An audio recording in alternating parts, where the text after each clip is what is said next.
Hello modern men. This is a quick short video about flow. I've been thinking about how I'm best going to put it across to you guys, because some of you will know exactly what I mean when I say find flow. Others will think it's just some really weird hippie shit. And to be fair, it probably is. But nah. Finding flow. You know when you do something sometimes and it just works. You don't know why. You kind of go, I really need to find a job, and you apply for one and you get it. And you think, oh, that's easy. And then sometimes you're a bit more ambitious and you kind of go, oh, I really want to get this promotion to get to this promotion to get to that promotion. And then within a few hours or a few days, having a conversation with somebody who goes, hey, if you do this job or you do this role or you do this change or this movement, you'll get into this position. And you go, oh, I was only thinking that the other day. I was only thinking yesterday, how do I get to this position? And he's just told me how I get to my first level. That's interesting. And sometimes, you'll be walking down the street and something happens and you just miss it. And it's because, your partner rang you and you had to stop to answer your phone. And something literally just happens, like, I don't know, someone throws a bucket of water out onto the street and it just misses you. But if you'd have carried on walking, you would have got your feet covered. That's not so much flow, but they're just examples that to bring you into the right mindset of how flow works. It works because it has no rhyme nor reason. I'm going to use the word universal because it's the best way of describing it. I'm not a godly man. I'm not a religious person. I do believe in something as an atheist, but I'm not really sure. So flow is kind of like the universe guiding you through what you do. Now, there is a bit of a hippiness to that, but there's also some amazingly successful people who go, just find flow. I think Richard Branson's mentioned it. I definitely know Tony Robbins goes on about it. And there's a really, really good book. I haven't read it myself, but I'm going to. I'm on another book at the moment. It's by a Russian guy. I can't pronounce his name, but it's just literally called Flow.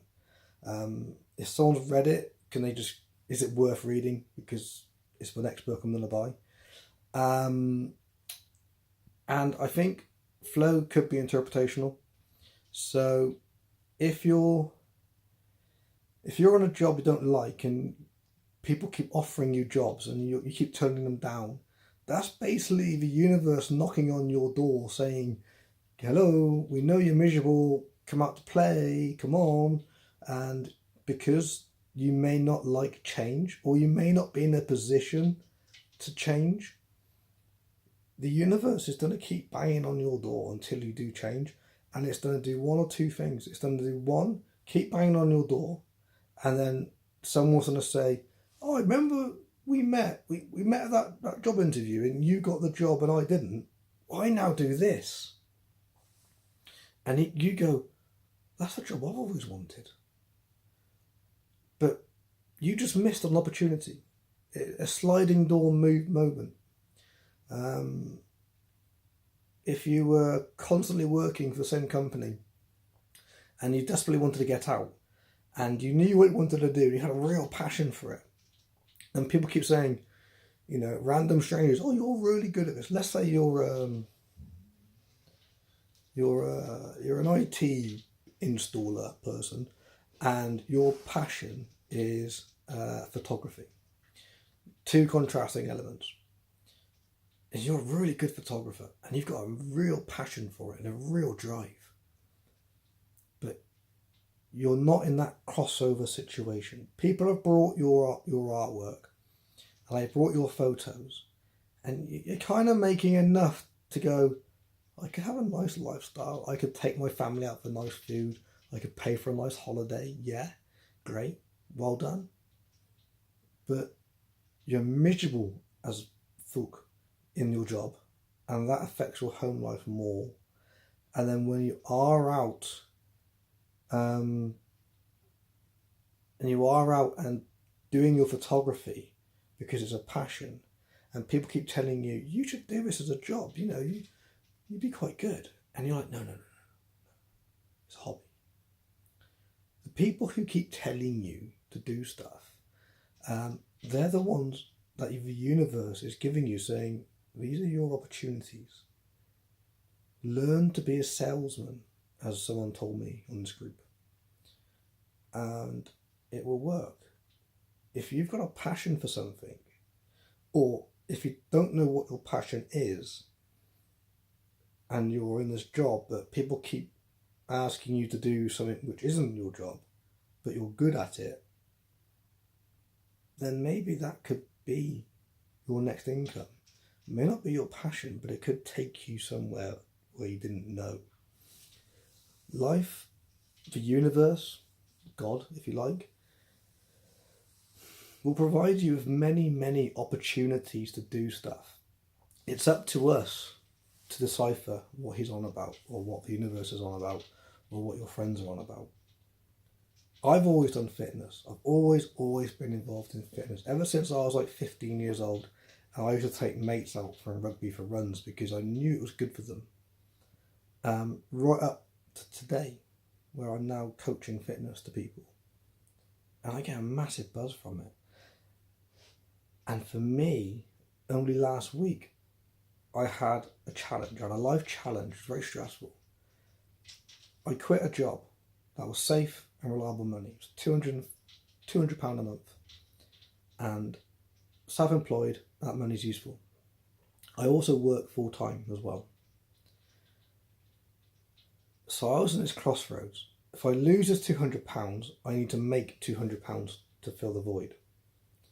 I didn't know this, and I was unaware of it. I quit this job.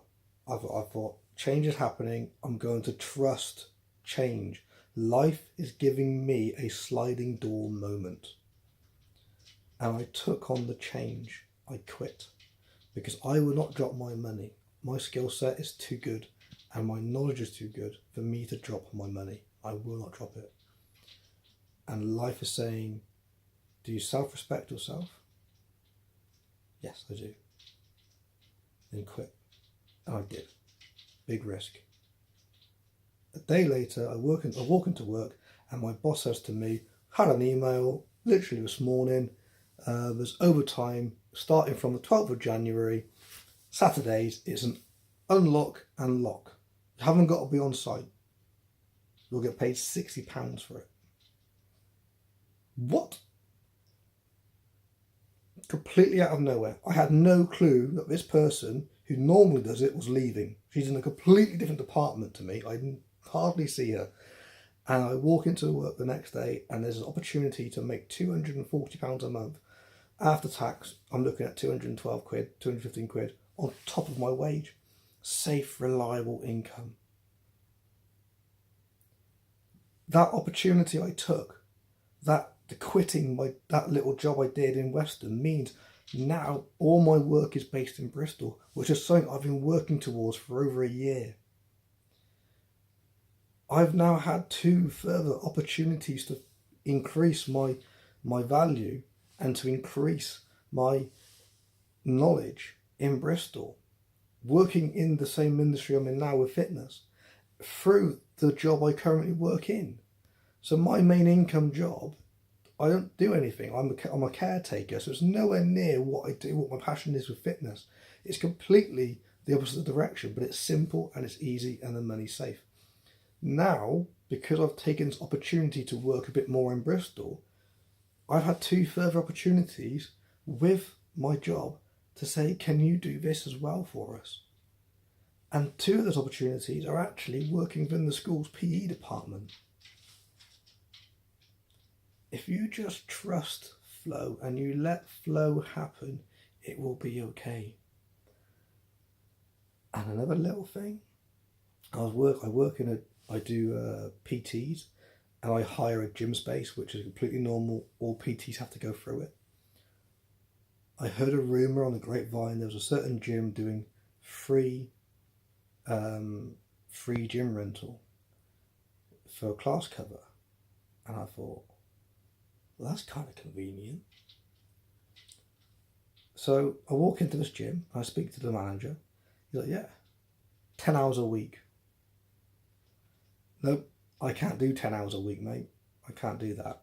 I said, what I can do is 10 hours a week for 40, that's 40 hours a month, and you get free gym rental. No, I can't do that. I said, but I could probably do 2 hours a week. And if I can do a 1-for-1 on that, so 1 hour of free circuits to 1 hour free PT. He's gone, yeah, you will. That's fine. So now I've got free gym rental in a really good gym, and it's costing me just 3 hours of my time. One of those hours is on a Saturday morning when I'm in Bristol anyway. I'm not losing any money. I'm up because I've followed flow. I took a sliding door opportunity. Stay in Western and do what I do and take a pay drop, or take the opportunity to go to Bristol and make it work. And flow, the universe, has provided. And now I'm in a great situation. It takes work. I've got to keep my head down. I can't rest. I cannot take my foot off the pedal, as it might be. I have to keep pushing now. I have to push harder and harder and harder. But I know the direction that I'm going in is the direction I want to be in. But it's going to take more work.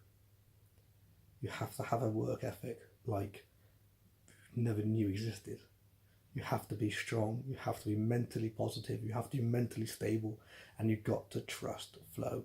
And you've got to trust the universe, because whatever you're thinking in your subconscious resonates into the outside world. Some of you were thinking, that's from The Secret. No, it's not. It is from the book The Secret, but I've been doing this a lot longer than The Secret. Well, I'm not that old, but I read The Secret a few years ago, and I'm like, I've been doing that for a long time anyway. It's nothing like that. It's a state of mind. It's a state you get yourself in. You just visualize what you want to do. You visualize where you want to be, and then you work incredibly hard getting there. But you will have sliding door moments all the way through your life. And every sliding door opportunity is either you're working with flow or against flow. And you have to decide very carefully which one's which, and make the best decision that one is going to take you to the further place you want to be, and one is going to stop you. But when one door shuts, one will open. These sayings are about because they work, they're there, they're true, and they have proof. So guys, if you're in a sliding door moment now, is it going to keep you where you are, and do you have to swallow self-pride because that's what you've got to do, because you have to provide something? Or two, if you don't do it, what's the very worst thing that could happen, and what's the very best thing that could happen? If the one outweighs the other, that sliding door moment, you could probably go, okay, this one isn't for me, life. Give me an opportunity again. I will keep working. I will keep looking. And when the next opportunity comes, I'll be in a better situation. And you've got to keep working for that better situation. And life will go, okay. And you'll work. And then another door will come up. Another opportunity. 2 more options. A sliding door moment. I've spoken to lots of people over the years, and they have missed so many sliding doors, to the point they don't even look anymore. You must always look for a sliding door moment, and flow will do the rest. I hope that's made some sense. Keep in mind, guys, enjoy life, be happy, and just chill out a little bit.